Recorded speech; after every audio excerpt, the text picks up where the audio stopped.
Hi class, student. Today questions number 8. Yesterday I have completed up to questions number 7 and today I am going to start questions number 8. Questions number 8 now I am going to start. Questions is here. Find the equations of a straight line which cut equal intercept on the axis but opposite sign भनेको चाहिँ opposite sign and passes through the point. Opposite sign भनेको एउटा चाहिँ positive अर्को चाहिँ के त opposite है अपोजिट साइन हामी त्यो यहाँ गर्छौं सो यहाँ लेखौ क्वेशन्स नम्बर 8 ए लेट सोलुसन है पहिला सोलुसन लेखेर लेखौ late x intercept x intercept a equal to k, then y intercept intercept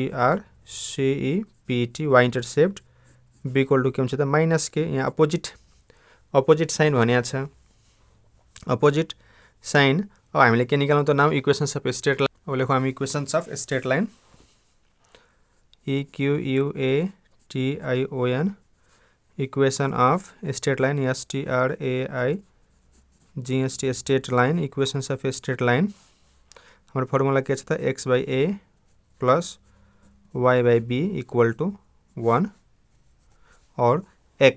अब x भनेको छ त हाम्रो x भनेको हाम्रो के छ के रे a भनेको कति छ त हाम्रो a भनेको k. So x by k plus y अनि b भनेको छ त हाम्रो minus k equal to 1 और x by k अब यो प्लस माइनस के भइहाल्छ minus y by k equal to 1 और हाम्रो के हुन्छ त k by x minus y equal to 1.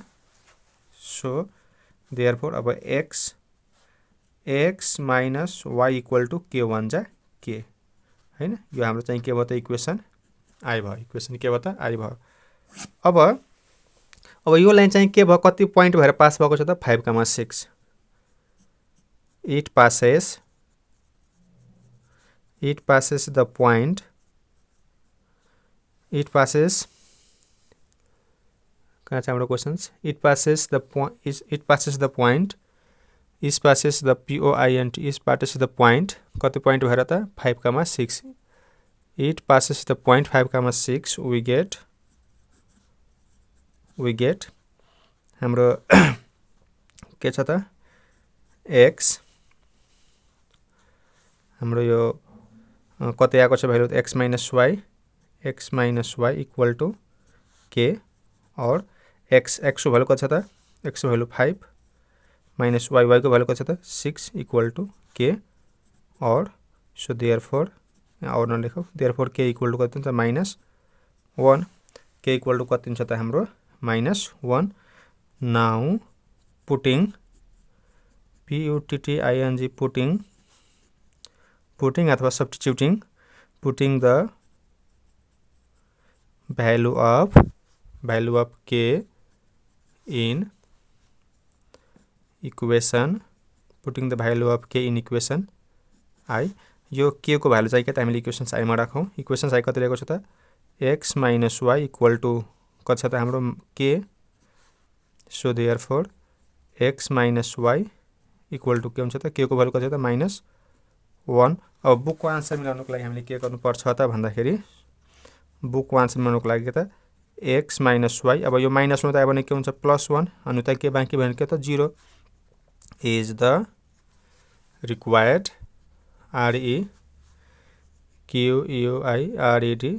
required equation of a straight line STRAIGST straight line.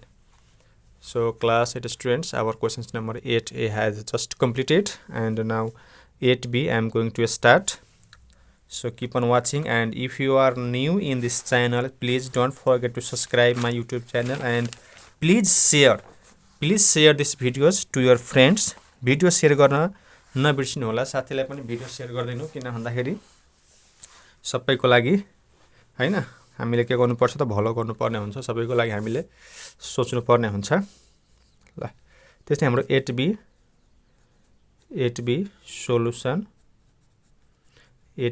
solution and questions number 8b find the equations of a straight line which cut intercept on the axis and opposite sign and passes through the point -6, 8 same like 8a. Same like 8a. So let x intercept intercept x intercept a equal to s. Again read the questions. Find the equations of a straight line which cut equal intercept on the axis and opposite in sign and passes s. So x intercept k, then y intercept intercept y intercept b equal to minus k.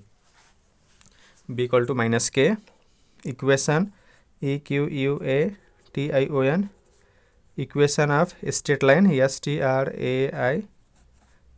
straight line. Equations of a straight line is, what is formula? X by a plus y by b minus equal to 1. So x को x, a को value कति छ त a को value k plus y b को value कति छ त minus k is equal to 1. और अब हाम्रो x by k plus minus y by k is equal to 1 हामीले यहाँ प्लस माइनस गर्नुपर्ने हुन्छ और हाम्रो k र k बाट केएलसीएम आउँछ अनि यो x minus y is equal to k. So therefore x minus y equal to k1 जा k र 1 ले मल्टिप्लाई गर्नु के हुन्छ के हुन्छ र यसलाई हामीले चाहिँ के गर्नुपर्ने हुन्छ त इक्वेसन I मान्दिनुस् र कति पोइन्ट भएर चाहिँ लाइन पासिङ भएको छ त हेर्नुस् त -6, 8. So यसले हामीले लेखौ it passes through the point, it passes through THROUGH, it passes through the point, -6, 8 we get. So x minus y equal to k.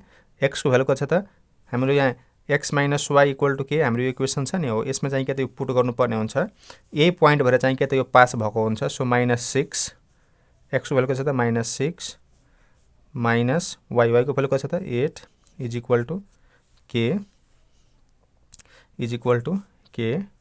or so therefore हामी k equal to लेखौ त ल -6 - 8 कति त -14. अब यो k को भ्यालु चाहिँ के त हामीले यसमै राख्नु पर्ने हुन्छ. Now putting the value of k in equation I. Equation I मा राखौ. इक्वेसन I कति छ त हाम्रो x minus y equal to k. So x minus y and what is the value of k? K value कति छ त -14. So therefore x minus y and -14 यता ल्यायो भने के हुन्छ +14 is equal to 0 is the required equation. Equation is the required equations of line, straight line, straight line. So class students, our questions number 8 has completed, and if you are watching this videos, don't forget to subscribe this channel and please share this videos to your friends. तपाईहरुले चाहिँ video share गर्नुभयो भने के हुन्छ मलाई inspiration हुन्छ, म अझ भिडियो बनाउन मन लाग्छ.